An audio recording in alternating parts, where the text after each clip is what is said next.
Halo teman-teman semua, perkenalkan saya Mufti Aulia Mariamah dengan NPM 24106310 534 dari kelas 3D dan dari kelompok 12. Perkenalkan, nama saya Eka Mutia dari kelompok 12. Di video ini, kami dari kelompok 12 akan membahas materi tentang peningkatan mutu pendidikan di Indonesia. Untuk lebih jelasnya, mari kita simak video pemaparan materi berikut ini. Apa sih konsep manajemen peningkatan mutu pendidikan?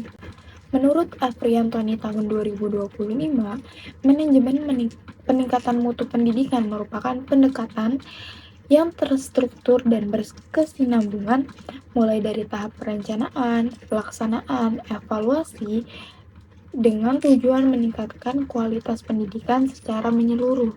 Lalu menurut Permendiknas nomor 63 tahun 2009, dalam keterangan Gusti tahun 2022, manajemen peningkatan mutu pendidikan merupakan tingkat kecerdasan kehidupan bangsa yang dihasilkan dari penerapan sistem pendidikan nasional.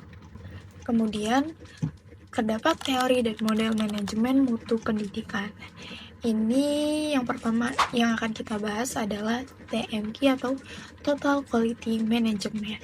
Edward Deming menekankan pada perbaikan berkelanjutan atau continuous improvement melalui pengendalian kualitas, efisiensi penggunaan sumber daya, serta fokus pada kepuasan pelanggan, yang dalam konteks pendidikan mencakup siswa, orang tua, masyarakat, hingga dunia kerja. Implementasi TMQ di sekolah ini itu bisa seperti perencanaan berbasis data, evaluasi mutu secara konsisten, pengembangan profesionalisme guru, penciptaan budaya keterbukaan, dan partisipasi. Manajemen mutu pendidikan yang kedua itu ada manajemen berbasis sekolah. Menurut Follen dan Watson, pembangunan kapasitas lokal yang dijadikan dalam kerangka eksternal dengan menekankan budaya peningkatan berkelanjutan atau continuous improvement serta keterlibatan seluruh stakeholder dalam pemecahan masalah lokal.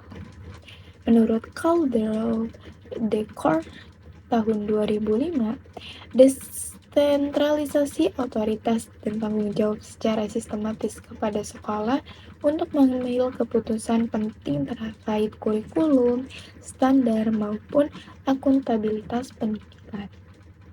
Dasar hukumnya itu dari Undang-Undang Nomor 20 Tahun 2003, Pasal 51 Ayat 1. Prioritas manajemen berbasis sekolah atau MBS ini yaitu menekankan pada manajemen, pakem atau pembelajaran aktif, kreatif, efektif, dan menyenangkan, dan peran serta masyarakat. MBS ini mencakup 7 bidang manajemen, yaitu terdapat kurikulum, peserta didik, pendidik dan tenaga pendidikan, pembiayaan, sarana dan prasarana, kerjasama sekolah dengan masyarakat, serta budaya dan lingkungan sekolah. Selanjutnya terdapat sistem penjaminan mutu pendidikan atau disingkat SPM. SPM ini dilakukan melalui dua mekanisme utama. Yang pertama itu internal atau disingkat sistem penjaminan mutu pendidikan internal atau disingkat SPMI.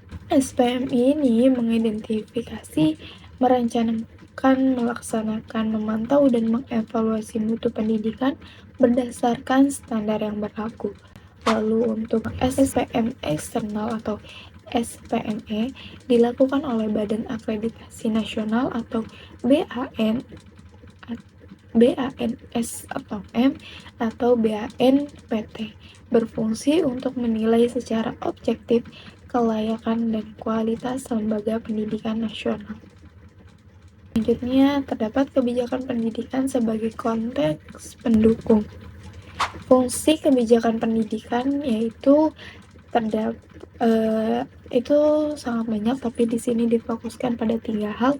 Yang pertama sebagai alat untuk mengatur, mengarahkan, dan memperbaiki sistem pendidikan. Yang kedua sebagai alat koreksi untuk memperbaiki praktik pendidikan yang kurang optimal. Yang ketiga itu mengatasi ketimpangan dan ketidakadilan dalam pendidikan. Salah satu bentuk nyata kebijakannya itu sistem penjaminan mutu pendidikan atau SPMP. Yang kedua itu standar nasional pendidikan yang diatur dalam Peraturan Pemerintah Nomor 32 Tahun 2013. Faktor penyebab rendahnya mutu pendidikan di Indonesia. Mutu pendidikan di Indonesia masih sangat tertinggal jika dibandingkan dengan negara lain. Terutama di daerah pedesaan, kita bisa melihat keterbatasan fasilitas, jumlah guru yang minim, hingga kualitas pembelajaran yang belum optimal. Ada beberapa faktor utama penyebabnya, yaitu yang pertama, rendahnya kualitas guru. Guru adalah ujung tombak pendidikan, namun masih banyak guru yang belum profesional, kurang menguasai materi, dan kurang disiplin dalam melaksanakan tugas. Selain itu, kesejahteraan guru yang rendah juga memengaruhi semangat mengajar mereka. Yang kedua, sarana dan prasarana yang terbatas. Banyak sekolah yang kekurangan fasilitas, misalnya gedung rusak, buku pelajaran tidak mencukupi, laboratorium dan perpustakaan kurang lengkap, bahkan akses teknologi juga terbatas. Kondisi ini akhirnya membuat proses belajar tidak berjalan maksimal. Yang ketiga, biaya pendidikan yang tinggi. Meskipun pemerintah menjamin pendidikan bagi seluruh warga, kenyataannya masih banyak masyarakat kesulitan membiayai kebutuhan sekolah anak mereka. Hal ini akhirnya berdampak pada tingginya angka putus sekolah. Yang keempat, kurikulum yang tidak konsisten. Seringnya perubahan kurikulum dari mulai KBK, KTSP, kurikulum 13, hingga kurikulum merdeka membuat guru dan siswa sulit untuk beradaptasi. Selain itu, kurikulum sering belum sesuai dengan kebutuhan dunia kerja. Yang kelima, ketidakmerataan kesempatan pendidikan. Tidak semua anak memiliki kesempatan yang sama untuk sekolah. Di daerah terpencil, banyak yang tidak bisa bersekolah karena faktor ekonomi, minimnya tenaga pengajar, dan fasilitas yang kurang memadai. Dan yang keenam, rendahnya prestasi siswa. Gabungan dari faktor-faktor tadi sangat berpengaruh pada prestasi siswa. Studi internasional menunjukkan bahwa capaian siswa Indonesia dalam matematika dan sains itu masih di bawah rata-rata negara lain. Kemudian yang selanjutnya ada tantangan dalam peningkatan mutu pendidikan di Indonesia. Meskipun berbagai upaya telah dilakukan, dalam praktiknya masih banyak sekali hambatan yang membuat mutu pendidikan di Indonesia ini sulit untuk meningkat. Beberapa tantangan utama yang dihadapi adalah sebagai berikut. Yang pertama, rendahnya efektivitas pendidikan. Yang kedua, efisiensi pengajaran yang lemah. Yang ketiga, standarisasi pendidikan yang kurang tepat. Yang keempat, perilaku birokrasi pendidikan. Yang kelima, terbatasnya alokasi anggaran. Yang keenam, distribusi tenaga pendidik yang tidak merata. Yang ketujuh, kebijakan yang terkesan kontradiktif.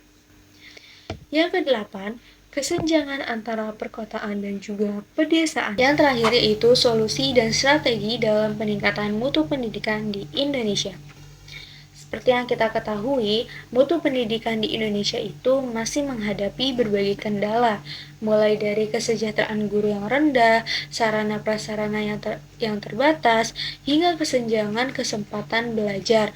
Oleh karena itu, diperlukan beberapa solusi utama dari permasalahan tersebut. Solusi yang pertama, yaitu peningkatan kesejahteraan dan kompetensi guru. Guru adalah kunci utama pendidikan. Untuk meningkatkan kualitasnya, pemerintah dapat memberikan beasiswa agar guru bisa melanjutkan studi, mengadakan pelatihan dan workshop secara berkala, memberi penghargaan bagi guru berprestasi, serta menjamin kesejahteraan ekonomi guru. Dengan demikian, guru bisa lebih fokus mengajar dan menghasilkan siswa yang berkualitas. Solusi yang kedua yaitu perbaikan sarana dan prasarana pendidikan. Fasilitas yang lengkap dan layak akan sangat mendukung proses belajar mengajar. Pemerintah perlu menyiapkan perpustakaan, laboratorium, meja dan kursi yang layak, serta gedung sekolah yang aman. Selain itu, penggunaan dana bantuan sekolah juga harus transparan agar benar-benar bermanfaat bagi siswa. Solusi yang ketiga yaitu pemerataan akses pendidikan. Semua anak Indonesia berhak mendapatkan kesempatan belajar. Upaya yang bisa dilakukan antara lain melaksanakan program sekolah gratis 12 tahun, memberikan beasiswa bagi siswa berprestasi dan kurang mampu, serta memastikan program BOS benar-benar tepat sasaran. Dengan begitu, tidak ada lagi kesenjangan antara siswa di kota ataupun di desa. Yang keempat, yaitu strategi peningkatan mutu pendidikan di sekolah. Ada 3 strategi utama yang dapat diterapkan, yaitu yang pertama, strategi berorientasi hasil. Standar kompetensi harus ditentukan secara nasional sehingga ada target yang jelas. Kemudian solusi yang kedua, strategi berorientasi proses, yaitu setiap sekolah diberi kebebasan untuk berinovasi sesuai dengan kondisi. Kemudian ada strategi komprehensif, yaitu menggabungkan keduanya. Ada standar nasional yang sama, tetapi sekolah bebas menyesuaikan cara mencapainya. Strategi ini dianggap paling tepat untuk menjaga kualitas sekaligus mendorong kreativitas sekolah. Kesimpulan dari materi peningkatan mutu pendidikan Indonesia di sini adalah peningkatan mutu pendidikan harus dilakukan secara sistematis, terarah, dan berkesinambungan dengan berlandaskan standar nasional pendidikan. Berbagai model seperti Total Quality Management atau TQM, manajemen berbasis sekolah (MBS), dan sistem penjaminan mutu (SPM) dapat diterapkan jika didukung kebijakan yang konsisten dan berpihak pada kebutuhan peserta didik. Mutu pendidikan di Indonesia masih terkendala rendahnya kualitas guru, keterbatasan sarana, biaya pendidikan, perubahan kurikulum, serta kesenjangan kota dan juga desa. Untuk mengatasinya diperlukan strategi peningkatan kompetensi guru, pemerataan akses pendidikan, perbaikan fasilitas, serta penerapan strategi komprehensif yang disertai penguatan kapasitas birokrat, sekolah, dan juga kelas. Dengan demikian, mutu pendidikan dapat berkembang menjadi lebih relevan, adaptif, dan juga berdaya saing global. Demikian penjelasan mengenai peningkatan mutu pendidikan. Semoga apa yang kami sampaikan dapat menambah wawasan kita semua dan menjadi motivasi untuk bersama-sama mewujudkan pendidikan Indonesia yang lebih baik. Terima kasih. Wassalamualaikum warahmatullahi wabarakatuh.